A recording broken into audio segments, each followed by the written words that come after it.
Havalar için mi yapıyorlar abi? Onu sen sor, ilgilisine sorun. Ben geldiğim günden beri orada çalışma yok. Biz yaklaşık bu 2 aylık bu süreçte şu an onunla ilgili yapılan bir proje yok. 3 alternatif proje çıkarılmış.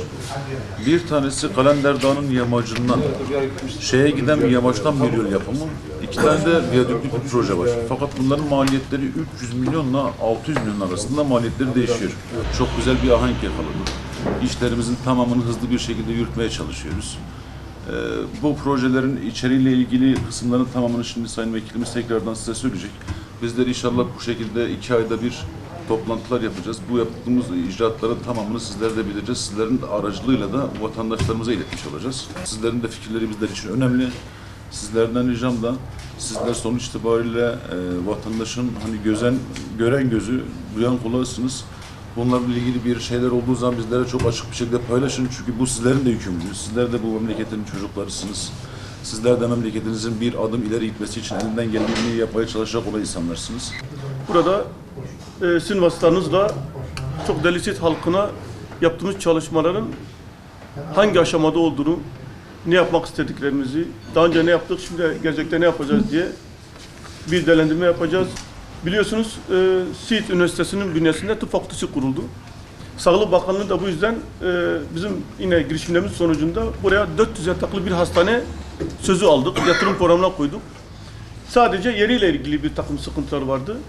Genellikle kamuoyunun istediği yer Siirt'e yakın, merkezde fazla uzaklaşmayacak ve esnafın faydalanabileceği, insanların kolayca gidip gelebileceği bir yer olsun diye hep o kamuoyu oluşturuldu. Şehirden uzak olması Siirt'teki esnafların ve Siirt'in aleyhindeydi. Öyle bir kamuoyu oluşturdu. Ve bu kamuoyunun desteğini de alarak biz çalışmalarımızı devam ettirdik. En son gelinen aşama çevre yolunda, yani Yeni Jandarma Tavuğu'nun hemen 200 metre aşağısında ana cadde üzerinde 70 dönüm şurası sağlık alanı. Cadde üzerinde güzel bir yer. Vatandaşlarımız çok rahat yürüyerek gidebilir. Esnaflar hiçbir şekilde onlardan uzaklaşmadığı için esnaflar da faydalanabilir. Bir can simidi olacak, bir ekonomiye çok katkıda olacak bir arazi. İnşallah en yakın zamanda burayı projesiyle beraber inşaat alanına çeviriyoruz. İkinci bir konu vardı yine herkesin merak ettiği eski Ziraat Bankası'nın yeri. Sayın Cumhurbaşkanımıza bu durumu aktardık. Cumhurbaşkanımız da bu konuda bize sağ olsun gereken desteği verdi. Onun talimatıyla orası ticari bir işletme olmaması şartıyla. Sadece orada hayır ve meydana 15 Temmuz'un ruhuna, 15 Temmuz meydanının ruhuna, çünkü biliyorsunuz tüm etkinliklerimizi Siirt 1-2 yıldır o da yapıyor. Otopark yapmak şuraya, üstünde bir kütüphane, konferans salonu ve oraya yani insanların orada gidip rahat bir şekilde ibadet edebileceği, Ramazan etkinliklerinden dolayı 30 gün iftar verilen yerde rahat namaz kılabilecekleri, affedersin tuvaletleri kullanabilecekleri, lavabo kullanabilecekleri binlerce insanın toplandığı meydandır orası. Bazen bir miting oluyor, oraya 25-30 bin insan giriyor. O mıntıkada bir insanın gidip abdest alabileceği, hatta affedersiniz bir tuvalete gideceği bir yer yok. Biz o şeyi düşünerek de şehrin güzelliği önemli bizim için. O proje inşallah devam ediyor ve bu proje yapacak olan kişi de hiçbir devlet katkısı beklemeden, hiçbir devletin katkısını yapmadan sadece Siirt'te bir tane hayırsever iş adamımız tüm bu yükün altına girdi. Önemli bir sıkıntımız daha var. Ilısu Barajı su toplamaya başladı. Önce o da hayırlı olsun diyoruz memleketimize, ülkemize, bölgemize. Oralara ilgili ciddi projelerimiz var. Şimdiden maşallah bizim halkımız oraya 6 tane tekne indirdi. Bu ne demek? Demek ki heyecanla orada bir şeyler olacağının bir şeyidir, işaretidir bu. 6 tekne de şimdi insanlar böyle akın akın oraya gezmeye gidiyor. Tarihi bir yerdir. Botan Vadisi'ni görmek, oradaki Ilısu Barajı'na, işkefteleri ve hatta oradaki kanunları görmek güzel bir şey olacak. Şurada eski Erzurum yolu. İskeleyi oraya kullanacağız, liman. Hemen eski Erzurum'a giderken Tahti Mendik dediğimiz kısmın biraz altına gelir. Benim tahminim orasıdır. Eski Devlet Hastanesi. Yani bir ara o eski Devlet Hastanesi'yle ilgili çok ciddi bir spekülasyon oldu. Fakat Allah'ın izniyle bizim niyetimiz iyi olduktan sonra sıkıntı yok. Şu anda o eski hastaneye çıkmamış olsaydık belki orası tinercilerin ve Allah muhafaza her türlü pis işlerin yapıldığı bir yer olacak. Biz orayı yıktık, araziyi boşalttık. Arazi şu anda bomboş. Biz buraya da yine Çevre Bakanlığımızla görüştük, onayını aldık. Buraya da inşallah Millet Bahçesi'ni buraya ikame edeceğiz. 100.000 sosyal konut projesi vardı. 100.000 sosyal konut projesinden Siirt'e düşen pay 300'dü. 150 Kurtalan'a, 150 Eruh'a. Biz il başkanımızla TOKİ başkanına gittik. Bir katkıda bulun dedik. Yani bu Siirt merkeze de ihtiyacımız var. Biz oraya içinde baskı yaparken sağ olsunlar bize de orada 100 tane daire verdiler Siirt merkez için. O yeri de tespit ettik. O yerde yine hazine arazisi. Şurada eski Yeni Eruh yolunun hemen alt tarafında. Yani merkeze de yakın. Nev Bahçesi'nin altında bir tane arazimiz var. Oraya inşallah oraya da 100 sosyal konutu oraya temelini atacağız. Tekstil kent projesini biz DİKA'ya sunduk. Altyapısını oluşturduk. Organize sanayi bölgesinde arazimizi tahsis ettik. Her türlü projeyi sunduk.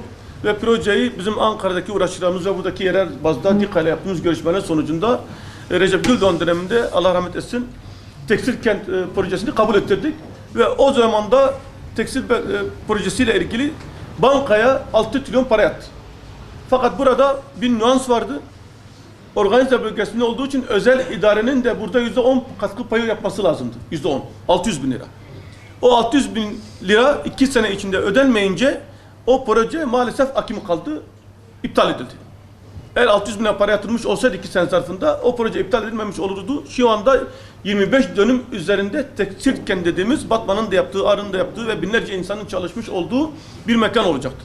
Şimdi biz geçen il başkanımızla Ankara'ya giderken İstanbul'dan bir iş adamını çağırdık. Tekstilci, dünyaca ünlü markalara çalışan, kendisi Siirtli değil, yabancı. Kendisi buraya yatırım yapacağını vaat etti ama şartı tekstil kent işte. Oraya hazır, üstü kapalı, çalışabileceği bir alan istiyor. Makinelere getirecek, üretim yapacak ve üretimle ilgili de hiçbir sıkıntı yaşanmayacak. Çünkü satış alanı geniş, dünya çapında satış, gömlek üretecek. Biz bu projeyi tekrar hayata geçirdik. Sayın Bakanımıza gittik, arz ettik durumu. Dedik ki burada ufak bir hata olmuş. Bir hatamız var bizim kendi hatamızdan dolayı. Memleketin böyle bir şeyle şey yapmayın. O da sağ olsun hoşgörülü bir şekilde bu projeyi tekrar siz teklif edin. Güdümlü proje bu. Teklif edin, biz bu 2020'de ne gerekiyorsa yapacağız diye söz aldık. Tekrar bu projeyi hayata geçirdikten sonra bizim tahminimce orada 25 dönüm üzerinde en az 6-7 tane yatırımcı, her biri 400, 500, 600 kişi çalıştıracak şekilde tekstil kenti hayata geçireceğiz inşallah. Malumunuz olduğu üzere Siirt Havalimanı Türkiye'nin değil, dünyanın en zor havaalanıdır. İnişi en zor havaalanıdır çünkü 90'lı yıllarda yapılan olan bir havaalanı. Fakat orada iki tane maniadan dolayı, iki tane daha arasındaki maniadan dolayı burası maalesef pilotların en korkulu inebileceği havaalanı. Şuradaki dağı görüyorsunuz. Yaklaşık 941 metre yükseklikte. İki dağ arasında sıkıştırmış bir havaalanı.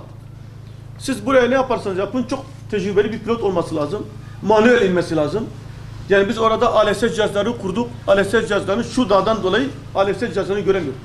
Burada tek derdimiz uçak Siirt'e nasıl indirebiliriz? Çünkü uçak inmezse buradaki yapılan tüm her şey boşuna gider. İsraf olmayacak kelimesini kullandı. Geçen sene yapılan 40 trilyonluk yatırım ne oldu? O da çöpe mi gitti yani? Şu anda uçak iniyor. Sadece 6000 fitten Yapacağız uçak. bilmiyor başkan. Dün ben geldim. Evet, dün ben geldim. Evet, gün ben geldim. 240 lira geldim hem de. Şu anda Siirt Pervari yolu yatırım programında alındı. Ödenekle ilgili inşallah bu 1-2 ay içinde ödenek de gelecek. Ve biz Siirt Pervari yolunu inşallah en kısa zamanda şu Siirt'in hemen girişinde 1-200 kilometre yaptık ya. Organize sanayi bölgesine gitmeden. Oradan itibaren başlayacak. Ta Alkumlu Barajı'na kadar birinci etap, ikinci etapta Kilis'ten sonra. 2 etap şeklinde inşallah buraya da yatırım programına alındı. Bu sene inşallah kazma vurulacak. Eruh Şırnak köyünde yatırım programına aldık. Ödenekle ilgili sıkıntı olmazsa inşallah Eruh'tan sonra Şırnak. Biliyorsunuz Siirt'in çıkması için her türlü girişimleri yapıyoruz. Siirt Pervari yolu bizi Van'a bağlayacak. Hizan'a bağlayacak. Ama Eruh yolu da bizi Habur'a bağlayacak. Onun için bu yolu çok önemsiyoruz. Eruh Şırnak köyünü yaptıktan sonra ikinci etap olarak şu anda Siirt'ten Eruh'a kadar olan yolun tekrar baştan yeni yapılması değil de yeni bir şey yapılır. Yani ıslah olması gereken yerleri ıslah edilmesi. Viyadük yapılması gerekiyorsa viyadük yapılacak. Tünel yapılması gerekiyorsa tünel yapılacak. Ama bir şekilde biz bu 90 kilometrelik yolu ki bu yeni yapılan projeyle 80 kilometreye düşüyor. Siirt Şırnak yolu. Burayı bitirdikten sonra inşallah buradan direkt Habur'a ulaşabilecek bir alan kazanacağız. Bu şekilde Doğu Anadolu, Karadeniz bölgesi her taraftan burada tüm tırlar, tüm kamyonlar, tüm şeyler herkes buradan geçecek. Şöyle cadde, şu Cumhuriyet Caddesi çıktığınız zaman camiye gideceğiniz zaman bir sokak var. Cami sokak. Orada köşede bulunan 12 tane iş yeri ve evlerin hepsini biz Vakıflar Genel Müdürlüğü adına gittik, görüştük. İnşallah buranın hepsinin istimlalını yaptık. Parasını da işte imzalarını da attık, parası anlaştık. İnşallah en yakın zamanda Vakıflar Genel Müdürlüğümüz paralarını ödeyerek orayı istimlak edip orayı da bahçe olarak Ulu Cami'nin böyle görünümünü kılabilmek için orayı da yıkıp bahçe olarak oraya memleketimizin hizmetine hem dedelerimize olan hem atalarımıza olan görevimizi yerine getireceğiz. Şıhtar Türbesi tecilli hale getiriyoruz. Acil onarması lazım. Tekrar onu yapacağız. Şeyh Nakkaş Türbesi, Şeyh Hasan Türbesi. Şimdi insanlar diyecek ki hep camiyle mi uğraşıyor, türbeyle mi uğraşıyor? Ama Mardin'i yapan bunlardır yani. Şu anda doğa turizmi ve hatta deniz turizmi fazla rağbet görmüyor. Hep bu tarihi yerler, dini şeyler daha fazla hizmet görüyor. Kurtalan Demiryolu projesi. Proje çalışmaları devam etmektedir. Sondaj çalışmaları tamamlanmıştır. Sondajlar bitti. Zemin çalışmalarında yaşanan gecikmeden dolayı projelerin 2020'nin ilk çeyreğinde yani bu Şubat'ta bitecek inşallah tamamlanması hedeflenmektedir. Bir gün oturda şu şekilde projemizde Kurtalan'dan bir hat Siirt'e doğru üniversiteye bir durak yapacağız ve eski sanayi, şimdiki küçük sanayi organize bölgesinin altına orada son durağımızı yapıp Siirtlilerin hizmetine sokacağız. Şurası da proje bitti. Proje çalışması bir ay içinde bitecek. Hayvancılık alanında Türkiye'de ilk 5'teyiz. 1.250.000'den fazla küçükbaş hayvanımız var. Ve Türkiye'de ilk 5'teyiz. Çok güzel bir inşallah tarım müzesi. Proje 4 milyon bütçeli bir proje. Projemizde çok bir yeşil alan var. Çok güzel bir yeşil alan var. Tarım müzesi olacak. Tarım kütüphanesi olacak. Cep sinema salonu olacak. Tarım kafe ve halkımızın istifade edeceği şadırvanı olan bir avlu içinde sosyo-kültürel tesislerle sahip olacak.